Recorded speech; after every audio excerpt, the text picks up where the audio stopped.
Mi nombre es Diego Santillana y durante 11 años trabajé como técnico embalsamador en la funeraria San Miguel, una de las instituciones funerarias más antiguas de Guadalajara, Jalisco. Me especialicé en tanatopráctica y restauración facial, con certificaciones en conservación de restos y técnicas avanzadas de preparación. A lo largo de mi carrera he procesado más de 2000 casos, desde fallecimientos naturales hasta situaciones extremadamente complejas que requieren habilidades excepcionales.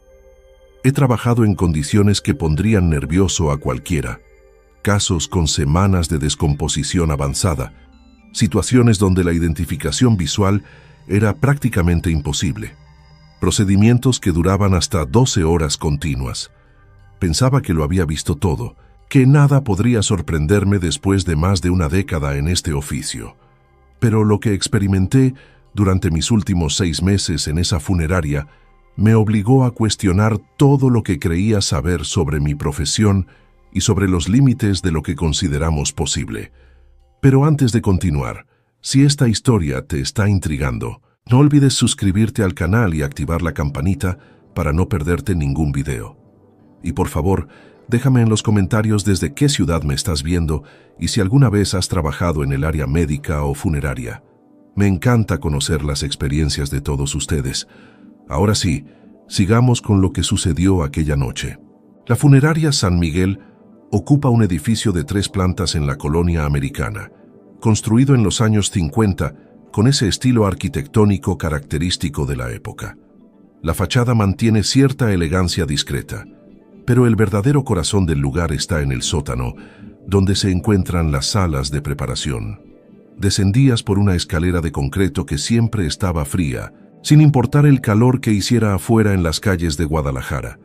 El sótano constaba de 3 salas principales: la sala de recepción donde realizábamos el primer examen y documentación, la sala de embalsamamiento equipada con 2 mesas de acero inoxidable modelo Ferno, y la sala de restauración donde trabajábamos los casos que requerían reconstrucción facial o corrección estética. La temperatura se mantenía constante a 16 grados centígrados, controlada por un sistema industrial que zumbaba permanentemente.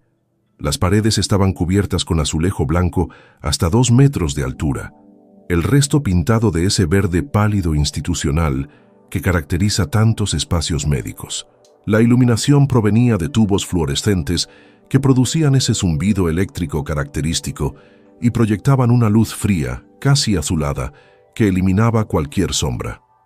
El olor era una mezcla compleja: formaldehído, fenol, desinfectantes industriales, ese aroma dulzón y químico del líquido embalsamador, y por debajo de todo, algo que ningún producto puede eliminar completamente. Teníamos equipamiento de primer nivel: bombas de embalsamamiento Portiboy, trocar de calibre 12, instrumental quirúrgico alemán, aspiradores industriales, compresores de aire, sistemas de ventilación con filtros EPA y una cámara de refrigeración con capacidad para 8 unidades. Todo catalogado, todo con protocolos estrictos de uso y mantenimiento. Trabajábamos principalmente en turno nocturno, de 10 de la noche a 6 de la mañana. La mayoría de los traslados llegaban entre medianoche y las 4 de la madrugada, cuando el tráfico de la ciudad se calmaba y las familias ya habían completado los trámites iniciales. Cuando comencé en San Miguel, mi supervisor era un hombre llamado Teodoro Campos, con 30 años en el oficio. Teodoro era de la vieja escuela, meticuloso hasta lo obsesivo. Y en mi segunda semana me entregó un documento que él llamaba el Manual de Procedimientos Especiales. No era parte de la documentación oficial de la funeraria, sino algo que él había compilado a lo largo de décadas.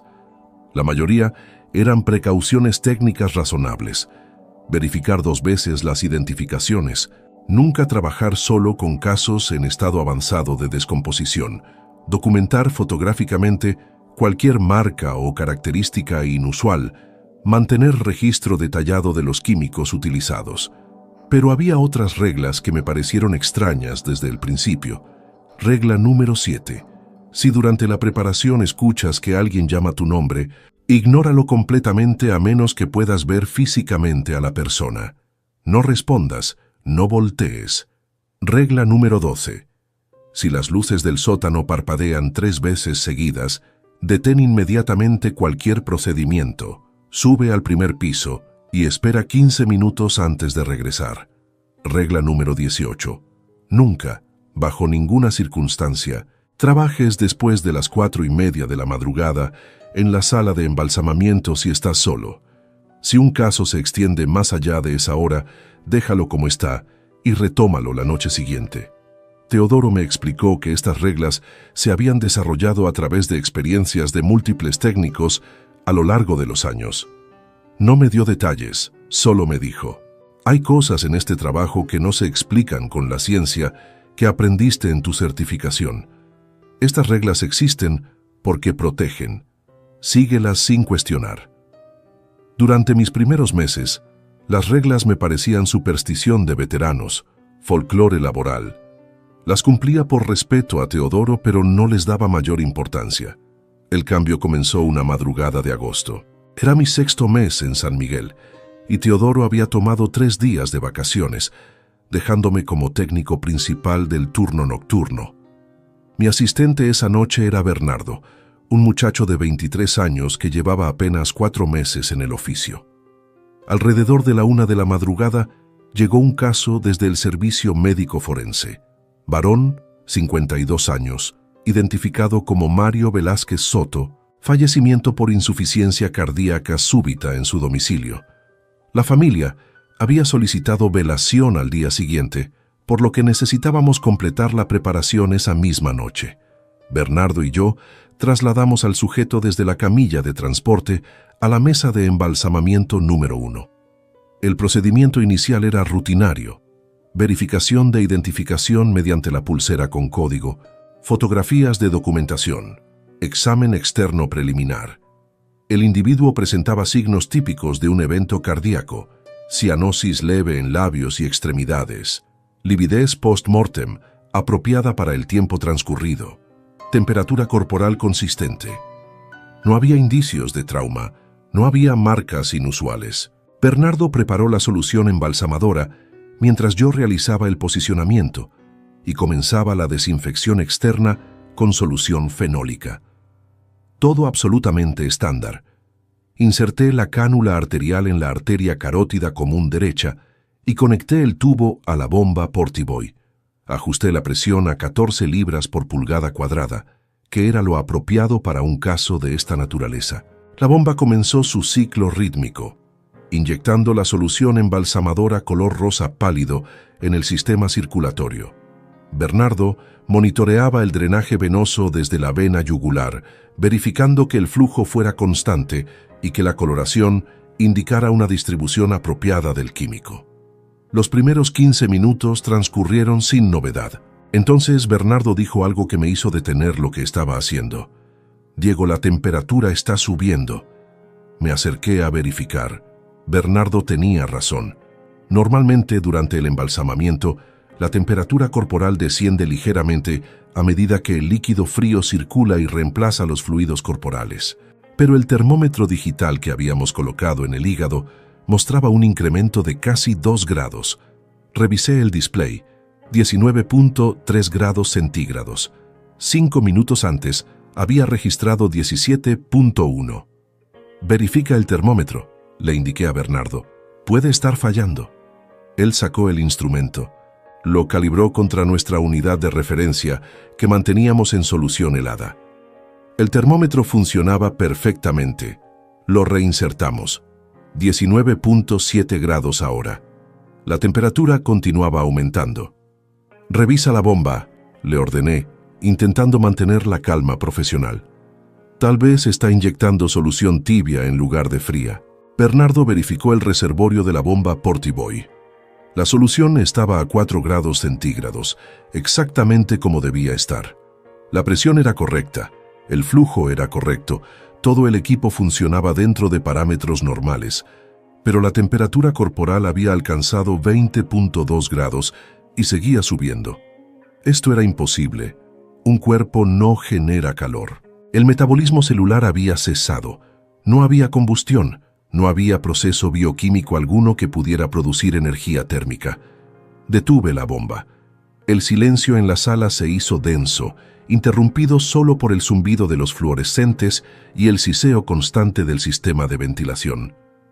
«Voy a revisar las lecturas otra vez», dije, más para calmarme que para informar a Bernardo. Palpé el torso. Estaba tibio. No el tibio residual que a veces persiste en casos recientes. Esto era calor activo, como si el cuerpo estuviera generándolo. Coloqué mi mano sobre el pecho. Podía sentir el calor atravesando mis guantes de nitrilo. 20.9 grados ahora. «¿Qué está pasando?», preguntó Bernardo, y detecté miedo en su voz. «No lo sé.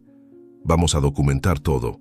Fotografías de los displays, mediciones con termómetro de mercurio para verificar, registro de cada lectura. Durante los siguientes 20 minutos documentamos meticulosamente el fenómeno. La temperatura alcanzó un pico de 23.3 grados, luego se estabilizó. El calor emanaba principalmente del área del torso, específicamente de la región del corazón. Las extremidades permanecían frías, apropiadamente frías para un fallecimiento de 8 horas, pero el núcleo corporal estaba generando calor. Revisé el manual de procedimientos especiales que Teodoro me había dado. No había nada sobre este escenario específico. Decidí continuar con el protocolo estándar mientras manteníamos monitoreo constante de temperatura. Reinicié la bomba. El embalsamamiento procedió normalmente durante otros 30 minutos. La solución circulaba adecuadamente. El drenaje era correcto. La coloración de los tejidos indicaba preservación apropiada. Pero la temperatura nunca bajó de 22 grados. Cuando completamos el proceso arterial, procedimos con la aspiración de cavidades. Inserté el trocar a través del punto umbilical, penetrando la cavidad abdominal con los movimientos sistemáticos que había practicado miles de veces. Hacia el lado derecho para alcanzar el hígado, hacia arriba para el estómago, hacia el diafragma para las bases pulmonares. El aspirador industrial succionaba gases y fluidos con su sonido característico, casi obsceno en su intensidad. Todo normal. Demasiado normal considerando la anomalía térmica que acabábamos de documentar. Inyecté 6 litros de químico de cavidades con alto contenido de formaldehído. Cerré la incisión del trocar con suturas en bolsa de tabaco. Bernardo y yo movimos el cuerpo a la mesa de lavado final, donde completamos la desinfección externa y el peinado. A las 3:15 de la madrugada, trasladamos al sujeto a uno de los ataúdes que la familia había seleccionado. La temperatura corporal se había normalizado finalmente. 21.5 grados, dentro del rango esperado. Pero ambos sabíamos que lo que habíamos presenciado no tenía explicación. ¿Reportamos esto?, preguntó Bernardo mientras nos quitábamos los guantes y mandiles. ¿A quién?, respondí. ¿Y qué les decimos? ¿Que un cuerpo sin metabolismo generó calor durante 40 minutos? Decidimos documentarlo todo en nuestro registro personal, pero no incluirlo en el reporte oficial. La familia tendría su velación. El sujeto estaba apropiadamente preparado. No había nada técnicamente incorrecto en nuestro trabajo. Esa noche, antes de irme, revisé otra vez el manual de Teodoro. La regla número 23 decía: si experimentas fenómenos que contradicen lo que conoces sobre fisiología post-mortem, completa el procedimiento profesionalmente, documenta todo privadamente, pero no lo discutas con familiares ni con personal administrativo. Algunos casos simplemente no tienen explicación que puedas dar. La siguiente anomalía ocurrió 2 semanas después. Caso femenino, 48 años, fallecimiento por complicaciones de diabetes. Llegó desde un hospital privado a las 11:30 de la noche. Rutina completa, identificación, fotografías, examen preliminar. Todo normal. Pero cuando Bernardo abrió la válvula de drenaje venoso, después de que comenzara la inyección arterial, la sangre que drenaba no tenía el aspecto correcto. Debía ser oscura, casi púrpura, con la consistencia ligeramente viscosa característica de la sangre sin oxígeno. Pero esto era diferente. Era casi negra, y cuando cayó en el contenedor de drenaje, noté que tenía una textura extraña, como si contuviera partículas suspendidas. Bernardo, trae un vial de muestra. Recolectamos aproximadamente 50 mililitros en un tubo estéril. Bajo la luz fluorescente, el fluido era definitivamente anómalo. Tenía un tono negro azulado y cuando lo agité suavemente, pude ver que había sedimentación, como si algo se estuviera separando del plasma. ¿Alguna condición médica que cause esto?, preguntó Bernardo. No que yo conozca. Hay enfermedades que alteran la composición sanguínea, pero esto es diferente. Guardé la muestra en nuestro refrigerador de laboratorio. Completamos el embalsamamiento sin más incidentes, pero esa madrugada, antes de irme, regresé al refrigerador para revisar la muestra. El tubo estaba completamente negro, opaco, como si el contenido se hubiera solidificado. Lo saqué y lo coloqué bajo la luz. El fluido se había separado completamente. En el fondo había un sedimento negro denso y encima un líquido transparente, casi cristalino. Lo agité. El sedimento no se mezcló. Permanecía compacto, moviéndose como una masa sólida dentro del tubo. Guardé la muestra en mi casillero personal. No sabía qué hacer con ella. No podía enviarla a un laboratorio sin explicar de dónde provenía y por qué la estaba analizando. Esa semana investigué en bases de datos médicas, en foros profesionales de tanatopráctica, en artículos sobre patología sanguínea. No encontré nada que describiera lo que había visto. 3 días después, cuando regresé al casillero, el tubo estaba vacío. No roto, no con señales de derrame, simplemente vacío. El contenido había desaparecido. El tubo estaba seco por dentro, como si nunca hubiera contenido nada. Las anomalías comenzaron a acumularse con frecuencia inquietante. Un caso presentó rigidez cadavérica en el brazo izquierdo solamente, mientras el resto del cuerpo estaba completamente flexible. Otro mostró lividez post-mortem que cambiaba de ubicación.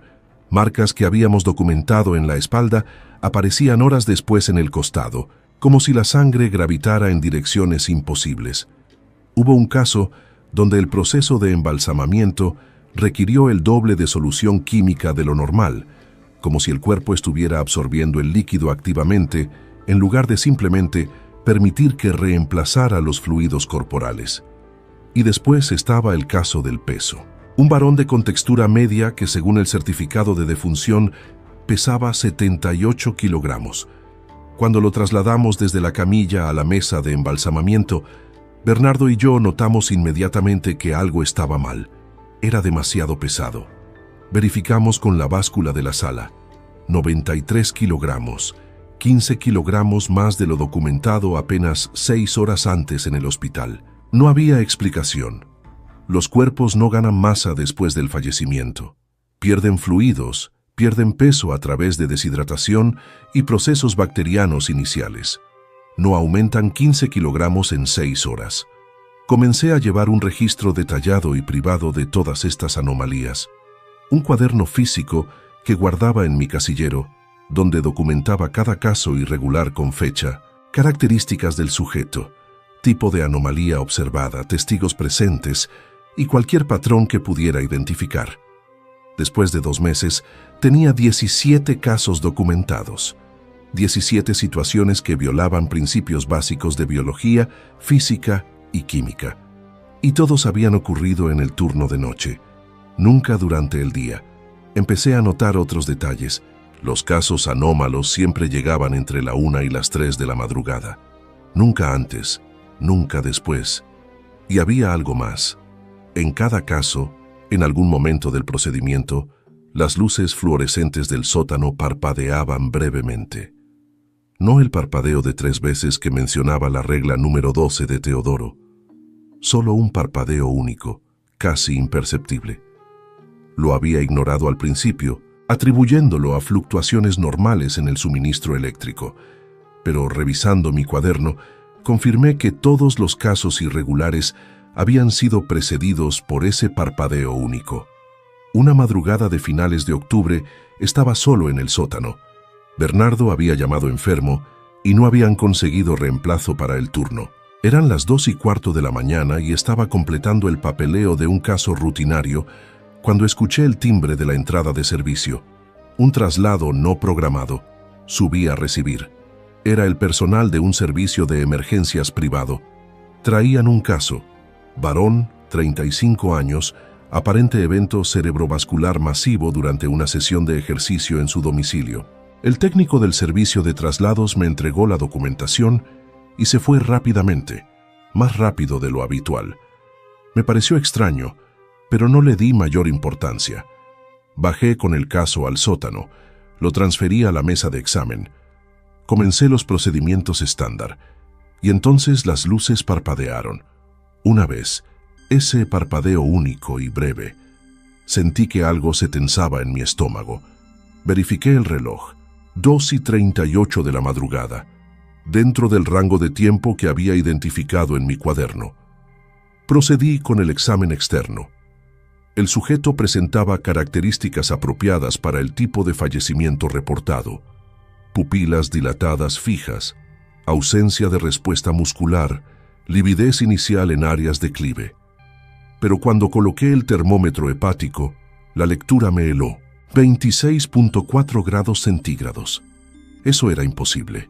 Un evento cerebrovascular de hace aproximadamente 4 horas debería mostrar una temperatura corporal de no más de 32 grados, y descendiendo. Pero 26 grados era demasiado bajo, demasiado rápido. Era una temperatura que esperarías ver después de 12 o 15 horas, no 4. Verifiqué el termómetro con nuestra unidad de calibración. Funcionaba perfectamente. Inserté un segundo termómetro de mercurio clásico, 26.2 grados. Las lecturas eran consistentes. El cuerpo estaba anormalmente frío. Decidí proceder con el embalsamamiento.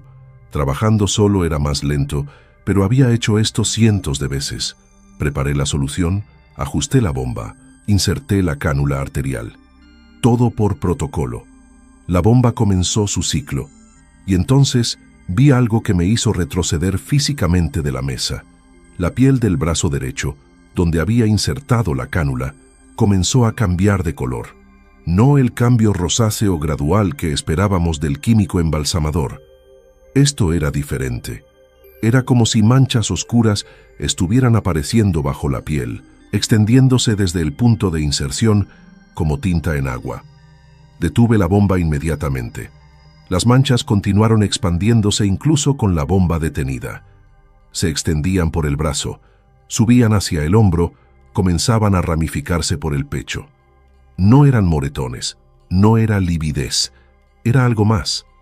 Parecían venas oscuras, pero en un patrón que no correspondía a ninguna anatomía vascular que yo conociera. Tomé mi cámara y comencé a fotografiar. El flash iluminaba la piel pálida y esas marcas oscuras, casi negras, que ahora cubrían el brazo completo y la mitad del torso. Y entonces el cuerpo se movió. No fue un movimiento grande, no fue obvio, pero yo había trabajado con suficientes casos para conocer la diferencia entre espasmos post-mortem normales por liberación de gases o contracción muscular residual, y algo diferente. Esto fue diferente. Los dedos de la mano derecha se flexionaron ligeramente. Un movimiento deliberado, como si el sujeto estuviera intentando cerrar el puño. Retrocedí de la mesa, mi corazón acelerándose de forma que podía sentir el pulso en mis oídos. No, susurré. Esto no es posible. Sabía lo que tenía que hacer. La regla número 12 de Teodoro: si las luces parpadean 3 veces, sube al primer piso. Las luces no habían parpadeado 3 veces, pero esto era claramente una situación de emergencia. Necesitaba salir del sótano, necesitaba distancia, necesitaba pensar. Caminé hacia la escalera, sin darle la espalda completamente a la mesa, manteniéndola en mi visión periférica. Había subido 3 escalones cuando escuché el sonido. Era un sonido que no debería existir. Un suspiro, largo, profundo, como el escape de aire de pulmones que se llenan. Me congelé en los escalones. La mente racional, la parte de mí entrenada en ciencia y procedimiento, me decía que era solo aire liberándose del cuerpo, que era un proceso normal de descomposición temprana. Pero la parte de mí que había documentado 17 casos imposibles en 2 meses, sabía que esto era otra cosa. Subí corriendo el resto de los escalones, salí del sótano, cerré la puerta y me apoyé contra ella. Respiraba agitadamente. podía escuchar mi propia respiración. Y entonces, desde el otro lado de la puerta, desde el sótano, escuché pasos. No el sonido metálico de algo cayendo, no el crujido de una mesa moviéndose. Pasos, el sonido inconfundible de pies descalzos sobre baldosas frías, caminando, acercándose a la escalera. Me aparté de la puerta. Tenía que llamar a alguien. Teodoro, la policía, alguien. Pero, ¿qué les diría? Que un cuerpo estaba caminando en el sótano. Saqué mi teléfono con manos temblorosas. Marqué el número de Teodoro. 3 tonos. 4. Contestó con voz de sueño. ¿Diego? Son las 3 de la mañana. Teodoro, necesito que vengas a la funeraria ahora. Algo está pasando. El caso que llegó hace una hora yo. No pude terminar la frase, porque escuché que la puerta del sótano comenzaba a abrirse. Despacio, el pestillo girando, la puerta moviéndose. Diego, ¿qué está pasando? La voz de Teodoro sonaba completamente despierta ahora. Hay alguien en el sótano, susurré. El sujeto que estaba preparando. Teodoro, se está moviendo. Hubo un silencio del otro lado de la línea. Luego Teodoro dijo algo que nunca olvidaré. Sal del edificio ahora. No mires atrás. No intentes entender. Solo sal. Estaré allí en 15 minutos. La puerta del sótano se abrió completamente. La escalera descendía a la oscuridad porque en mi prisa por salir no había encendido las luces superiores del sótano. Solo las luces de las salas de preparación brillaban abajo, proyectando un resplandor pálido que no llegaba hasta donde yo estaba. Y entonces vi una silueta.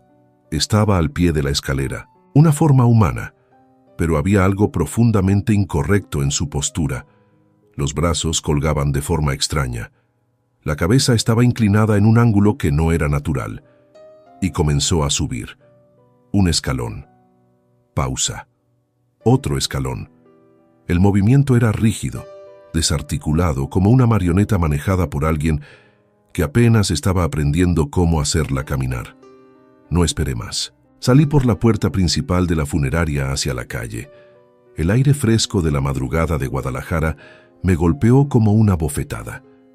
Podía escuchar el tráfico lejano de la avenida Chapultepec.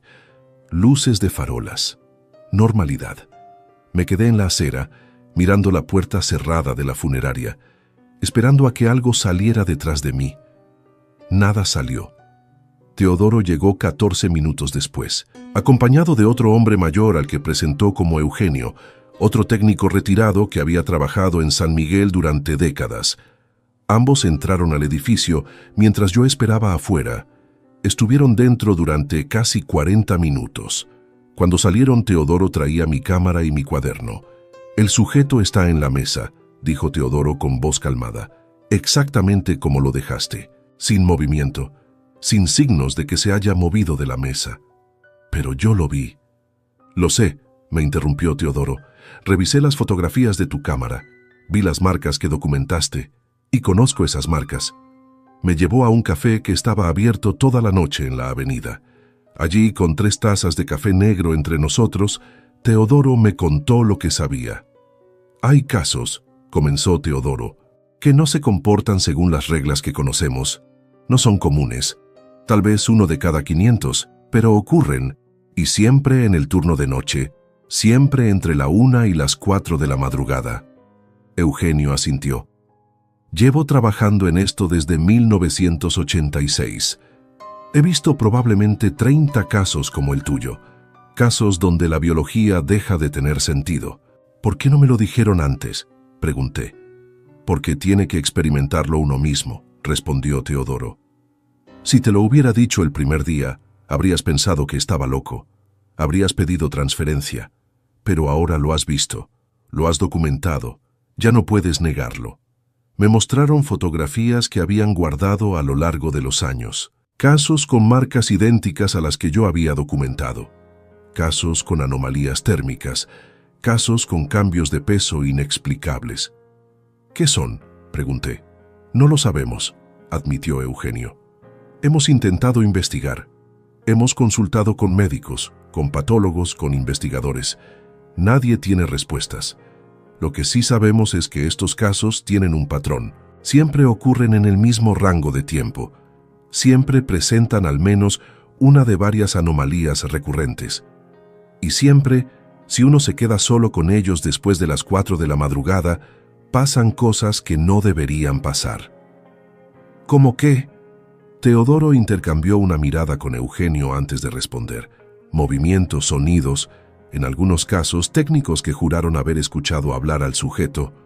No palabras claras, pero susurros.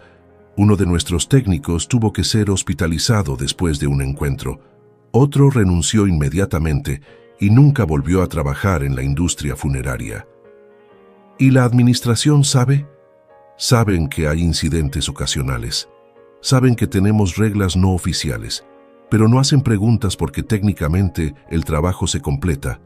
Los casos se preparan adecuadamente. Las familias reciben a sus seres queridos en condiciones apropiadas. Lo que pase durante el proceso, eso es algo que permanece entre nosotros. Regresamos a la funeraria cuando el sol comenzaba a aparecer sobre el horizonte. A las 6 de la mañana, con luz natural entrando por las ventanas altas del sótano, el lugar parecía completamente diferente. Banal, ordinario. El caso seguía en la mesa, exactamente como lo había dejado. Las marcas oscuras habían desaparecido completamente. La piel mostraba el tono normal de un cuerpo apropiadamente embalsamado. Teodoro y yo completamos el procedimiento juntos. Todo fue rutinario. La temperatura era correcta, el drenaje era correcto, la solución circulaba sin problemas, como si nada inusual hubiera ocurrido. Pero yo sabía la verdad. Había visto, había documentado, y ya no podía ignorarlo. Continué trabajando en San Miguel durante otros 4 meses. Teodoro me enseñó a reconocer los signos de un caso problemático antes de comenzar el procedimiento. Ciertos patrones en la documentación médica, ciertas características en el examen preliminar y, sobre todo, ese parpadeo único de las luces. Cuando veíamos esos signos, seguíamos protocolos adicionales. Nunca trabajar solo, siempre tener una ruta de salida planeada, completar el procedimiento antes de las 4 de la madrugada, sin excepciones, y sobre todo, documentar todo privadamente, pero mantener los reportes oficiales completamente normales. Experimenté 6 casos más que presentaron anomalías. Ninguno tan dramático como aquel de octubre, pero todos igualmente imposibles desde una perspectiva científica. Un caso donde el fluido embalsamador salía por los ojos. Otro donde las heridas visibles en el cuerpo parecían cambiar de ubicación entre el examen inicial y la preparación final. Un caso donde el cuerpo pareció envejecer décadas durante el procedimiento, la piel arrugándose y el cabello volviéndose gris frente a nuestros ojos. Cada caso me desgastaba un poco más. No era miedo exactamente, era algo peor. Era la erosión gradual de la certeza. Había pasado 11 años construyendo una comprensión del mundo basada en ciencia, en procedimiento, en causa y efecto predecibles, y ese fundamento se estaba desmoronando. Una madrugada de febrero, después de completar un caso particularmente perturbador, donde el sujeto había mantenido temperatura corporal de 37 grados durante todo el procedimiento, temperatura de persona viva, me senté en el vestuario del sótano y supe que no podía continuar. No era sostenible. No podía seguir trabajando en un lugar donde la realidad era opcional, donde las reglas fundamentales de la naturaleza se suspendían entre la 1 y las 4 de la madrugada. Presenté mi renuncia la semana siguiente. No di explicaciones detalladas. Simplemente dije que necesitaba un cambio de carrera. Teodoro entendió. Me dio un abrazo y me deseó suerte. Algunos pueden vivir con esto, me dijo. Otros no. No hay vergüenza en reconocer que no puedes. Mi último día fue un viernes. Limpié mi casillero, entregué mis llaves, me despedí de Bernardo y del resto del personal de noche. Cuando subía por última vez las escaleras del sótano, miré atrás. Las mesas de acero inoxidable brillaban bajo las luces fluorescentes. Los equipos estaban ordenados, todo limpio, todo profesional, todo apropiado. Pero yo sabía lo que sucedía allí cuando la ciudad dormía, y el reloj marcaba esas horas específicas. Sabía que había cosas que la ciencia no podía explicar, que la experiencia no podía prepararte, que la profesionalidad no podía protegerte. Ahora trabajo como administrador en una clínica dental. Es aburrido, es predecible, es exactamente lo que necesito. Pero todavía pienso en esos meses en San Miguel. Pienso en los 17 casos que documenté en mi cuaderno, que aún guardo en un cajón de mi casa. Pienso en las fotografías que tomé, evidencia física de cosas que no deberían existir. Y pienso en algo que Teodoro me dijo la última vez que hablamos. Me dijo que San Miguel no era única, que había funerarias, morgues, hospitales en todo el país donde técnicos y profesionales experimentaban lo mismo. Fenómenos que ocurrían en la frontera entre la vida y lo que viene después. Eventos que se mantenían en silencio porque nadie los creería, porque no había forma de explicarlos, porque la sociedad necesitaba creer que todo tenía sentido. Hay una red, me dijo Teodoro. Profesionales que han visto lo mismo que tú, que mantienen sus propios registros, que intentan encontrar patrones. Tal vez algún día entendamos qué está pasando, pero por ahora todo lo que podemos hacer es reconocer que hay más cosas en este mundo de las que nuestros libros de texto admiten. A veces, en la noche, cuando no puedo dormir, me pregunto sobre los técnicos que aún trabajan allí. Me pregunto qué casos están llegando esta semana. Me pregunto si las luces están parpadeando.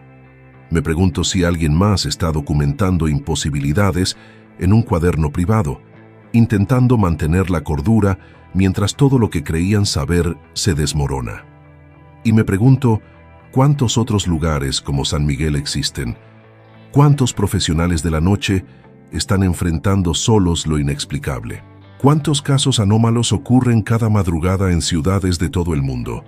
En sótanos bajo funerarias, en morgues de hospitales, en lugares donde los vivos procesan a aquellos que ya no lo están. O al menos, que se supone que ya no lo están. Si esta historia te ha impactado tanto como a mí vivirla, te pido que dejes un like en el video y lo compartas con alguien que le gusten estas historias inexplicables. Recuerda suscribirte al canal porque cada semana subo casos nuevos que desafían toda explicación. Y déjame en los comentarios, ¿crees que hay fenómenos que la ciencia aún no puede explicar? ¿Has experimentado algo similar en tu trabajo? Leo todos sus comentarios. Nos vemos en el próximo video.